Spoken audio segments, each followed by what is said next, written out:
Hello, Lordy, welcome back to Ghostly French Toast, and today we're doing an Elden Ring lore video, and today's Elden Ring lore video is on the Godskin Apostates and Godskin Nobles.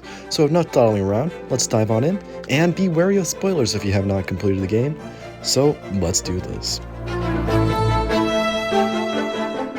Before Lands Between became what it is, it was ruled by many factions, until the Greater Will sent down a beast to basically establish order and basically establish the Elden Ring as a whole.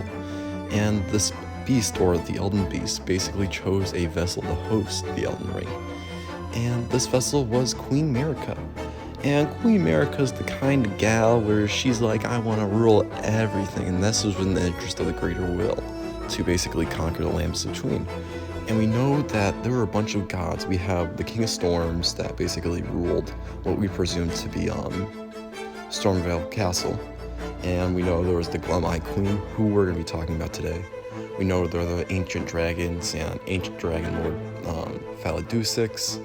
He was a big player in this whole shit because, this is off topic, but some of the knights of Queen Marika basically joined Dragon Lord Faladusix's sides, as we learn the Ancient Dragon Knight armor. And Queen Marika deemed the Glum-Eyed Queen a threat. Main reason being is because she possessed the power of the Black Flame. And the Black Flame is a very big and powerful thing in the Elden Ring universe. If we read the description of the Godskin Noble and the Godskin Apostate sets, we find out that they used this Black Flame to basically take the skins of God and basically wear it as like a trophy. And I'm no genius, but I feel like Queen Marika would deem this as a threat. So her and her half-brother Malekith, I have another video on Malekith working up, so do not worry about that. That'll be out in 2 weeks, because I'm going to introduce my schedule at the end of this video. Queen Marika basically waged a war with Malekith, and Malekith basically possessed the power of death, and they used that to their ability to basically try to I don't think the Glum-Eyed Queen is dead.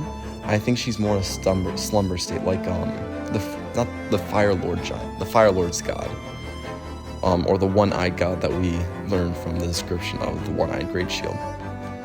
And I feel like this is a very important thing to notice, because this can happen in the DLC. There's a bunch of speculation about the DLC, and we know it has to do with something with the cloud in the middle, but that's not the point.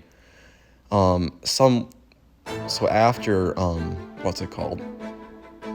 Marika defeated the Glum-Eyed Queen. It basically forced the rest of the apostles into hiding, or anyone who used the Black Flame. And something I find really interesting is I believe the Divine Towers were there for a long, long time before the Greater Will basically inhabited this the Lands Between. The main reason being is because we find the Godskin Apostles basically at some of the most important parts of or the Godskin Nobles at some of the most important parts of these Divine Towers. For example, we found one of the most legendary weapons in the game at the bottom of the Tower of Caelid, and guess what's before it? A Godskin Apostle, which is probably the boss that killed me the most, because I thought I could take it on at such a low level. But we find basically one of the most important weapons in the game that can kill gods very easily with its Black Flame ability.